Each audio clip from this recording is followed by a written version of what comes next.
Ainama takunu, dimanapun kamu berada, yudrikumul maut, kematian akan mendatangi kamu. Walau kuntum fi burujim musayyadah, walaupun kalian berada di dalam kotak yang dipaku. Begitulah perbuatan orang musyrik jahiliyah dulu. Dia buat kotak, kemudian dia paku, dia masuk ke dalam. Ditanya sama temannya, kenapa kau bersembunyi dalam kotak yang dipaku? Mudah-mudahan aja malaikat maut nggak bisa masuk. Siapapun akan mati menghadap Allah. Michael Jackson masuk ke dalam kotak hampa udara, berharap tidak mati, mati juga. Semuanya akan menghadap Allah. Tinggal lagi apa yang akan kita bawa menghadap Allah. Ini pelajaran yang kedua dari buku belah buku kisah saat maut akan menjemput. Wa kafa bil mauti wa'izah. Ada nasihat yang tidak bersuara, ada nasihat yang bukan khutbah, bukan ceramah, bukan tausiah, bukan tazkirah. Dia diam 1000 bahasa. Nasihat itu bernama mati. Siapa yang menasihati Ustaz Abdul Somad? Nggak ada. Nggak ada orang menasihati saya sampai sekarang. Saya datang ke Kiai, tolong nasihati saya. Saya kalau tausiah, saya cari para alim ulama yang tua-tua, yang sepuh-sepuh, minta nasihat, minta doa. Mereka nggak kasih nasihat. Mereka katakan, ya Ustaz sudah tahu lah, sama-sama saja kita berdoa kepada Allah. Nasihat yang paling dalam yang masuk ke dalam otak dan hati saya adalah ketika melihat orang mati terbujur kaku, yang selama ini dihormati, dibanggakan, dimuliakan, disanjung tinggi. Kalau datang disambut dengan baleho dan karpet warna merah, tapi lalu kemudian ketika mati menghadap Allah terbujur di ruang tamu dan tidak sampai 24 jam dibawa keluar. Rumahnya rumah dia, yang membangunnya dia, yang beli tanahnya dia, yang cari arsiteknya dia, yang mengumpulkan uangnya dia. Tapi kalau sudah meninggal dunia, sejengkal pun di rumah itu tidak ada yang bersedia menampung dia. Tempatnya tetap di TPU, tempat taman pemakaman umum. Ada rumah yang dibangun, ada rumah yang dikendalikan, ada rumah yang diatur. Sekian tahun nabung untuk buat rumah. Rumahmu berapa harganya? 3M. Wow, hebat sekali 3M, 3 kali minjam. Ada rumah yang tidak pernah kita lihat, rumah yang tidak pernah kita jenguk, rumah yang tidak pernah kita pedulikan, tapi kita akan tinggal di sana. Lebih lama di rumah kita atau di taman pemakaman umum? Saya tanya sekali lagi, lebih lama tinggal di rumah yang kita bangun atau lebih lama di kuburan? Lebih lama di kuburan. Di rumah kita paling kita tempati. Ada orang menempati rumahnya sampai 100 tahun? Nggak ada. Paling kita tempati rumah kita itu paling lama 50 tahun. Itu pun kalau umur kita 75 tahun. Umur 25 bangun rumah atau mewarisi rumah bapaknya. Kita cerita bukan rumah bapak kita, bukan rumah kakek kita. Rumah kita tempati cuma 50 tahun. Setelah itu kita masuk yang lahat. Yang meninggal tahun 1945 saat ditembak oleh Belanda. Sampai sekarang berarti dia sudah dikubur berapa tahun? Maka sampai masanya nanti hari kiamat, ada yang di liang lahat sampai 100 tahun, ada yang sampai 1000 tahun lamanya. Apa yang sudah kau persiapkan amal jariah? Yatsba'ul mayyita salatun, yang mengiringi mayat sampai ke liang lahat ada 3. Ahluhu, istrinya ikut mengiring, anaknya datang, jamaah semua datang, tapi cuma sampai ke pintu liang lahat. Setelah itu mereka masukkan ke dalam. Setelah itu mereka kemudian naik ke atas. Mereka ambil pacul, cangkol dan skop. Mereka katakan, mari kita timbun, kita injak biar padat. Setelah itu ditancapkan kayu nisan. Setelah itu mereka pun berdoa. Setelah itu mereka pun pulang ke rumah. Anaknya nangis pada hari yang pertama. Hari kedua dia mulai tersenyum. Kirim rek spasi lucu, kirim ke 90. Tapi kalau anakmu soleh, dia akan bangun di tengah malam. Rabbighfirli wa liwalidayya warhamhuma kama rabbayani shaghira. Gimana anak ibu? Ingat dengan suami ibu? Ingat dengan ayahnya? Alhamdulillah Pak Ustaz. Malam-malam saya bangun jam 2, saya dengar di samping kamar ada baca Yasin. Yasin wal Qur'anil Hakim innaka laminal mursalin ala siratim mustaqim tanzilal azizir rahim. Lalu saya pun bangun Pak Ustaz, senangnya hati saya, anak saya baca Quran untuk ayahnya. Begitu saya buka pintu kamar, ternyata TV belum mati Pak Ustaz. Mudah-mudahan anak kita termasuk yang tetap kirim Yasin untuk kita tiap malam. Kita pesankan ke mereka supaya tahajud, berzikir, berdoa. Ya Allah, sampaikanlah pahala tahlilku. La ilaha illallah tahlil, subhanallah tasbih, tahmid, alhamdulillah, takbir, Allahu akbar, salawat. Lalu kemudian dia bawa anak istrinya baca Quran. Wa idza khatimul Qur'ana, kalau dikhatamkan mereka Quran 30 juz, bahwa hasanun, sepaling bagusnya sehatam Al-Quran 30 juz. Kalau tidak sanggup hatam Quran, likulli syai'in qalbun, segala sesuatu punya hati. Wa qalbul Quran, hatinya Al-Quran adalah Yasin. Dan kalau tidak sanggup baca Yasin, Ummul Quran Al-Fatihah. Level paling tinggi, sekhatam. Tak sanggup sekhatam, Yasin. Tak sanggup Yasin, Ummul Quran. Itulah tadi yang Pak Bupati mengajak kita. Mari kita bacakan suratul Fatihah. Fatihah pun tidak mau. Innalillahi wa inna ilaihi raji'un. Apa yang kau balaskan untuk ayahmu? Berapa kali dia tidak jadi ganti baju hari raya demi uang sekolahmu? Sekolahmu memang online, tapi bayarannya offline. Berapa kali ibumu tidak jadi hari raya buat kue demi untuk sekolahmu, demi untuk air susumu, demi untuk makan minummu. Meregang nyawa dia melahirkan. Andai kau gendong dia dari Bekasi ke kota Makkah, bawa 7 putaran, sa'i Safa dan Marwah, wukuf di padang Arafah, melontar jumrah, belum tentu dapat menebus sekali teriakannya saat melahirkanmu. Betul ibu? Ternyata ibu tidak ada yang teriak waktu melahirkan. Kenapa? Dia pingsan di operasi. Lahir. Ustaz, walaupun operasi sesar itu sakit loh Ustaz. Ustaz kan nggak pernah merasakannya, karena rasaku bukan rasamu Ustaz. Kita tidak pernah tahu bagaimana perasaan mereka perempuan. Ketika hormonnya berlebih di awal kehamilan, dia muntah-muntah. Respon hidungnya sangat tajam. Suami yang dulu kata dia buah hati belayan jiwa cintaku, setengah nafasku pergi, baunya minta ampun. Lalu kemudian yang awalnya rahim itu kecil, lalu mulai membesar, sebulan, 2 bulan, 3 bulan. Akhirnya ususnya menjadi kecil, makannya susah, nafasnya terhalang. Lalu kemudian tulang belakangnya mulai melengkung. Lalu ketika melahirkan anak, seperti patah-patah tulang rusuknya. Itulah ayat yang disebut dalam Al-Quran. Wahnan ala wahnin, lemah di atas lemah. Tak ada yang bisa membalas kelemahan-kelemahan itu. Dan tidak ada yang sanggup membahasnya. Kalau saya bahas bagaimana lemahnya perempuan saat mengandung, perempuan itu mengandung, lemah di atas lemah. Kata ibu-ibu, alah Ustaz kayak pernah aja. Maka kita balaskan. Yang ibunya masih hidup, mudah-mudahan masih sempat berbakti kepada orang tua. Yang ibu bapaknya sudah meninggal dunia, nasihat kematian, ziarah. Jangan nunggu mau Ramadan, jangan nunggu mau Idul Fitri. Besok hari libur bawa anaknya ziarah. Ini sekarang banyak orang ziarah, bapaknya baju hitam, istrinya baju hitam, anaknya baju hitam, hitam-hitam semua. Sampai di tempat pemakaman langsung foto. Habis itu update status Man in Black. Apa ini? Ini bukan ajaran Islam.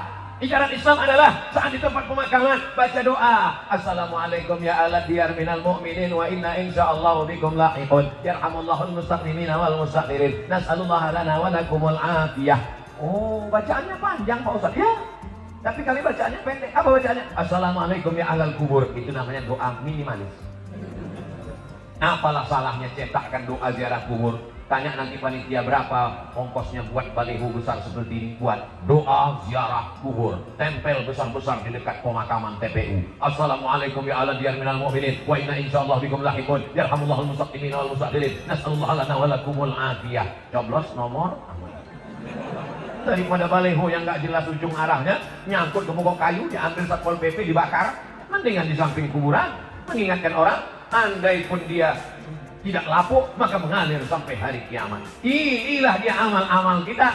Apa saja amal kita yang akan mengalir? Waladun salihun, anak yang soleh. Shadaqatun jariyah, itulah uang yang masuk ke dalam kotak-kotak tadi. Beli semen, batu bata, kerikil, atap, tenda, lampu, AC, mihrab, mimbar, kipas angin. Itu semua akan mengalir. Siapa yang mewakafkan tanah masjid ini dulu? Siapa yang membangunnya? Siapa yang ngasih semen? Siapa yang ngasih kosen? Siapa yang ngasih kaca? Kita tidak tahu, tapi pahalanya dari mulai tadi petang sampai malam, sampai sholat subuh besok, zuhur, asar, maghrib, isya, subuh, zuhur, asar, maghrib, isya, Ramadan, tarawih, witir, Idul Fitri, Idul Adha, hari raya kurban, sampai hari kiamat, mengalir pahalanya ke liang lahat. Mudah-mudahan sebelum mati kita sempat bangun masjid. Masjid apa namanya? Masjid Al-Mustaqim. Siapa yang buat? Pak Kapolsek. Masjid apa namanya? Masjid As-Somad. Siapa yang buat? Ustaz Somad. Sudah ada? Belum lagi. Tapi insya Allah kalau kita berniat sebelum mati mesti ada. Saya diundang ke Jambi, diajak untuk meresmikan masjid. Alatnya jauh, naik mobil. Dalam hati saya, mau dibawa kemana? Begitu sampai, musola kecil. Ya Allah, apa kelebihan musola ya? Apa kelebihannya? Berikut ini mari kita dengarkan kata sambutan dari Bapak Kapolsek. Saya sebagai Kapolsek, kumisnya melintang. Saya sebagai Kapolsek di tempat ini Pak Ustadz risau karena tidak ada tempat sholat. Orang sholat di kamar. Maka saya kumpulkan di antara anak-anak buah saya. Kita beli semen, batu bata, akhirnya jadilah musola ini. Dan saya bertekad kalau siap yang meresmikannya adalah Ustadz Somad. Oh, begitu kronologisnya. Dan orang tidak berani nolak. Kasih semen, siap. Jadilah musola. Jabatanmu tak lama, tapi yang kekal abadi adalah masjid. Presiden kita, proklamator kita, Insinyur Soekarno cerdas. Di saat Indonesia tidak semakmur sekarang, uangnya tidak banyak, baru saja diserang oleh Belanda dan Jepang, dia sempat berpikir untuk membangun masjid terbesar di Asia Tenggara. Itulah dia Masjid Istiqlal. Sampai Presiden Amerika pun masuk ke dalam. Semua orang-orang yang masuk ke dalam Masjid Istiqlal itu kalau masuk berdecak kagum seperti melihat kucing. Wow, amazing. Apa amazingnya? Tiangnya banyak sekali. Luar biasa. Sampai sekarang mengalir pahalanya sampai hari kiamat. Berganti lagi zaman. Akhirnya setiap kabupaten, setiap kota di Indonesia ada masjid punya ciri khas. Punya ciri khas. Apa dia? Bangunannya tidak pakai kubah, tapi pakai atap seperti masjid kerajaan Islam Demak, bangunan Wali Songo. Dan itulah dia sampai sekarang disebut dengan Masjid Muslim Pancasila. Sampai hari kiamat akan mengalir pahalanya. Maka kita pun berpikir, jangan mati sebelum bangun masjid. Saya nggak bisa bangun masjid Pak Ustadz, bangun musola, nggak apa-apa. Surau Pak Ustadz, oke. Langgar Pak Ustadz, nggak apa-apa. Orang Jawa dilanggar nggak mati. Karena dia berzikir di dalam langgar, dalam surau. Hanya saja surau, langgar, dan musola tetap di dalamnya usolli sunatan tahiyatal masjid. Karena di sana ada sholat 5 waktu, subuh, zuhur, asar, maghrib, isya. Bedanya cuma nggak ada sholat Jumat. Di masjid kita ini ada, ini surau apa langgar apa musola? Ini masjid. Dari mana Ustaz tahu masjid? Ada mimbarnya, ada sholat Jumat. Di tempat kami ada mimbar Pak Ustaz, tapi nggak ada sholat Jumatnya. Berarti itu mimbar dangdut. Mimbar tempat khotib naik ke atas menyampaikan khutbah. Usikum wa nafsi bitaqwallah. Aku pesankan kepada kamu, takutlah kepada Allah. Laki-laki yang gagah, perkasa, sehat, tidak musafir, tidak sakit, maka dia mesti mendengar wasiat takwa yang disampaikan dari mimbar. Kenapa tabligh akbar kita tidak dibuat di dalam masjid?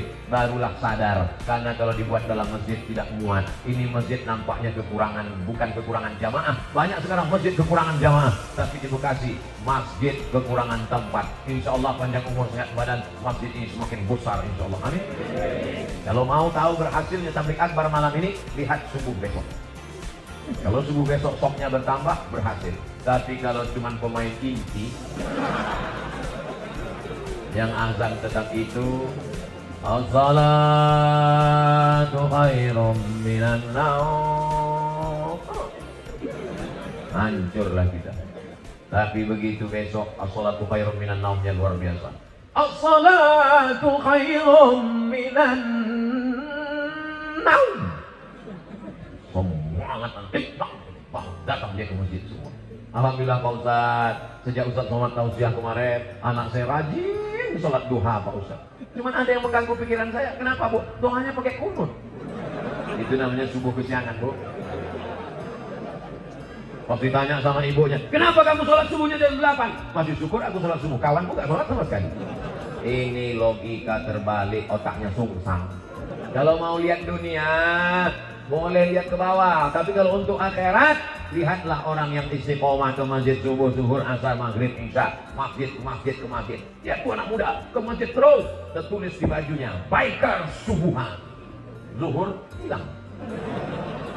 Sedangkan subuh yang berat lawan ngantuk aja dia datang. Sedangkan subuh yang matanya lelap tidur pulas mengigau tetap dia lawan datang ke masjid. Apalagi zuhur asar yang melek. Sedangkan zuhur subuh saja siapnya jadi imam, padahal suaranya jelas. Bismillahirrahmanirrahim. Alhamdulillahirabbil alamin. Apalagi kalau cuma nggak bersuara. Allahu Akbar. Memang berawal kalau mau jadi imam, imam zuhur dan imam asar. Anak-anak muda, nanti kalau ditanya, datang anak gadis, anak-anak cewek bilang, bang, aku siap jadi, aku ingin mencari imam, aku siap, tapi zuhur dan asar ya. Nah, Maka kalian pun mesti pintar-pintar. Kalau mau tulis update status besok, aku mau cari imam maghrib, subuh, dan isya. Yang zuhur ngantri dulu. Berawal dari keterpaksaan. Berawal dari keterpaksaan, berubah menjadi kebutuhan, akhirnya kebiasaan. Allah bisa karena biasa. Tadi tausiah saya mulai jam 9 kurang 10, sekarang jam 10 kurang 10. 60 menit kita bersama, sesuai tertulis di botol minuman santri. Oh, botolnya kecil, 330. Berarti udah lewat, mestinya setengah jam tadi. Tapi orang Bekasi ini cerdas. Dia buat sesuatu yang berkesan. Dia kasih susu. Masya Allah, tabarakallah. Ustaz gak boleh minum air manis karena suaranya menggelegar, tenggorokannya panas. Dikasih air manis yang panas, suaranya hilang, pita lehernya rusak. Nanti umurnya sekian ceramahnya serba salah. Nanti dikasih air putih, katanya panitianya nggak respon. Dikasih air susu, air teh, katanya wah susah sekali Ustaz Abdul Somad. Enggak, Ustaz Somad tidak pernah mempersusah orang. Kalau bisa dipermudah, kenapa dipersulit? Yassiru, mudahkan urusan orang. Undang Ustaz Abdul Somad nggak perlu pakai proposal. Undang Ustaz Abdul Somad katanya sulit, mesti kirim DP, mesti pakai pesawat kelas eksekutif, mesti dijemput dengan private jet, mesti dijemput. Hoax, bohong, penipu. Ustaz berapa kali datang ke Jakarta dalam setahun? Jabodetabek, Jakarta, Depok, Bogor, Bekasi. Setahun datang 3 kali. Berarti 4 bulan sekali. Selama 4 bulan datang 3 hari. Tausiahnya 1 hari 3 kali. Jumat, Sabtu, Ahad. Jumat 3 kali. Pagi, siang, malam. Sabtu 3 kali. Pagi, siang, malam. Ahad 2 kali. Pagi, siang, besok pulang. 3 kali. Seperti makan obat. Bapak Ibu yang dimuliakan Allah SWT, kebersamaan kita malam ini di halaman masjid mudah-mudahan membawa kita istiqomah, anak-anak kita menjadi anak para penghafal Quran. Apa yang disampaikan Ustaz Abdul Somad waktu di Bekasi, silaturahim. Yang kedua, ingat mati. Yang ketiga, bagaimana menyelesaikan masalah-masalah di negeri kita ini. Ingat ketika negara Palestina dijajah. Ketika itu seorang ulama besar bernama Imam Abu Hamid Al-Ghazali meninggal tahun 1111. Mudah ingatnya, 1111. Banyak orang mengkritik Imam Ghazali. Kenapa dia tidak ikut berperang melawan tentara yang menjajah Palestina? Imam Al-Ghazali menulis kitab Ihya Ulumuddin. Palestina dibebaskan oleh Salahuddin Al-Ayyubi. Salahuddin. Orang barat susah menyebut Salahuddin, menyebutnya Sultan Saladin. Salahuddin Al-Ayyubi. Kapan Salahuddin Al-Ayyubi lahir? 1138. Ingat itu. Ternyata doa dari seorang ulama yang mustajab wali Allah melahirkan seorang pemimpin yang luar biasa. Urus saja salatmu, urus zikirmu, urus makanan halalmu. Anak-anakmu ini akan menjadikan negeri ini baldatun thayyibatun wa rabbun ghafur. Kalau engkau sibuk komen dengan medsos, kau akan kalah dengan buzzer. Karena mereka punya akun banyak luar biasa. Jadi kami nanti kalau Ustaz Somad mencaci maki gimana? Kalau kau sanggup balas, balas. Berikan klarifikasi. Kalau kau tak sanggup balas, doakan kepada Allah. Allahumma hdi qaumi fa innahum la ya'lamun. Tapi kami nggak tahan Pak Ustaz. Emosi kami Pak Ustaz. Kalau nggak tahan, nggak usah main handphone. Daripada jantung koroner, nggak mati, cuma setengah mati.